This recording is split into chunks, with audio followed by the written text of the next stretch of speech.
بسم اللہ الرحمن الرحیم۔ السلام علیکم کلاس 7، کیا حال ہیں آپ لوگ کے بچوں؟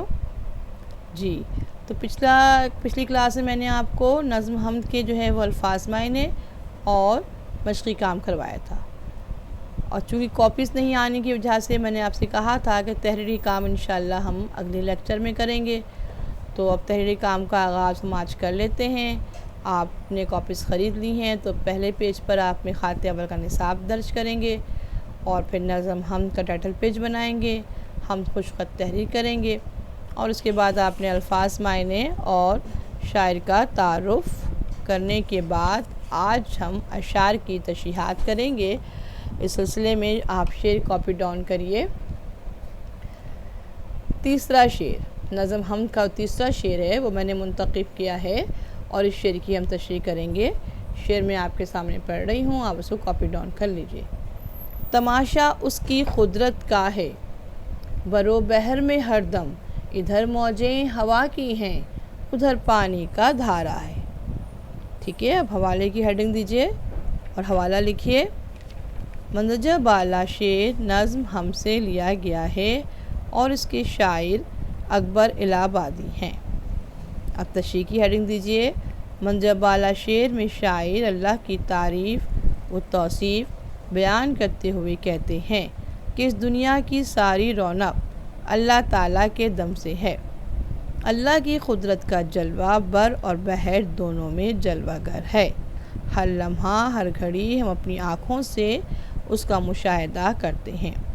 اگر ہم خشکی پر دیکھیں تو ہوائیں موجوں کی صورت میں بادلوں کو ادھر ادھر گھماتی ہیں، اور جب ہم سمندروں کو دیکھتے ہیں تو پانی کی لہریں طاقتور موجوں کا روپ دھار لیتی ہیں اور لمحہ بھر میں سب کچھ بہا لے جاتی ہیں۔ اب آپ نے شعر نمبر جو کاپی ڈاؤن کرنا ہے، اب کاپی پہ تو آپ لکھیں گے شعر نمبر 2، اور کتاب میں سے جو میں نے شعر منتخب کیا ہے وہ ہے، میں آپ کے سامنے ریڈ کر رہی ہوں، آپ سن لیجئے اور اس کو کاپی ڈاؤن کریے۔ کہ جب تک سانس چلتی ہے سمجھتے ہو ہم ہی ہم ہیں، اجل جب سر پہ آ پہنچی تو پھر کیا بس ہمارا ہے۔ اب حوالے کی ہیڈنگ دیجئے۔ مندرجہ بالا شعر نظم حمد سے لیا گیا ہے اور اس کے شاعر اکبر الہ آبادی ہیں۔ تشریح کی ہیڈنگ دیجئے۔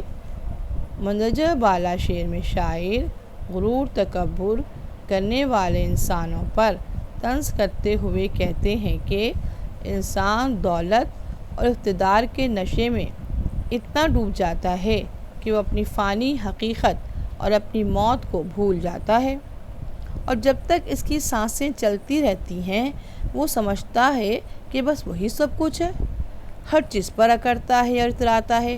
اس کی اسی حالت میں اچانک اس کی موت کا وقت آ جاتا ہے، اور پھر وہی انسان جو دوسروں پر ظلم کرتا تھا موت کے آگے بے بس نظر آتا ہے۔ اکبر الہ آبادی نے بڑا خوبصورت طنز کیا ہے ان لوگوں پر جو موت کو بھلا بیٹھے ہیں۔ صحیح، اس طریقے سے ہم نے نظم حمد کے 2 شعر میں نے آپ کو تشریح کروا دی اس کی۔ ٹھیک ہے، شعر نمبر 1 اور شعر نمبر 2 آپ نے کاپی پر اس طریقے سے لکھا ہے۔ ٹھیک ہے، اچھا اب اس ہم نے جو کرنا ہے وہ کرنا ہے اس نظم کا مرکزی خیال۔ مرکزی خیال کی ہیڈنگ دیجئے اور اس نظم کا مرکزی خیال لکھیے، میں بول رہی ہوں اور آپ لکھنا شروع کر لیجئے۔ مندرجہ بالا نظم میں شاعر اللہ تعالیٰ کی تعریف اور توصیف کو مرکزیت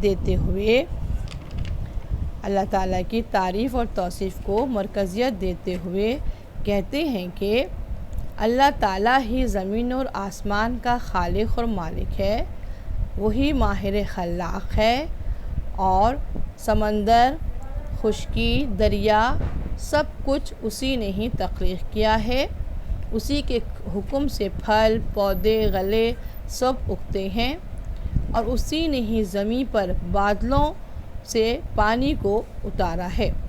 غرض کہ اللہ تعالیٰ ہر شے پر قادر ہے، وہی ہمارا خالق و مالک ہے، اور دنیا میں زندگی اور موت کو بنانے والا بھی اللہ تعالیٰ ہی ہے اور وہی ہمیں پہلی مرتبہ زندگی دے گا اور پھر دوبارہ وہی زندگی ہمیں دینے والا ہے، یعنی کہ وہی جلانے والا ہے۔ ٹھیک ہے، اس طریقے سے اس نظم کا مرکزی خیال بھی میں نے آپ کو نوٹ ڈاؤن کروا دیا ہے۔ آپ نے مرکزی خیال اور 2 اشعار کی تشریح مکمل کر لی ہے، اور باقی جو اس کا مشقی کام ہے، سوال جواب وغیرہ، وہ بھی یقیناً میں نے آپ کو کروا دی ہیں۔ جو مختصراً جو سوالات تھے وہ ہم نے کر لیے ہیں، اور اب جو ہے کلاس آپ نے یہ کرنا ہے کہ سبق جو اس کا ہے دوسرا والا سبق قصہ یوسف علیہ السلام، اس کا ٹائٹل پیج بنائیں گے آپ، تاکہ پھر اگلی کلاس میں آپ کو سبق قصہ یوسف کی بلند خوانی اور اس کے کام کا آغاز کرواؤں۔ اگلے لیکچر تک کے لیے مجھے اجازت دیجیے۔ اللہ حافظ۔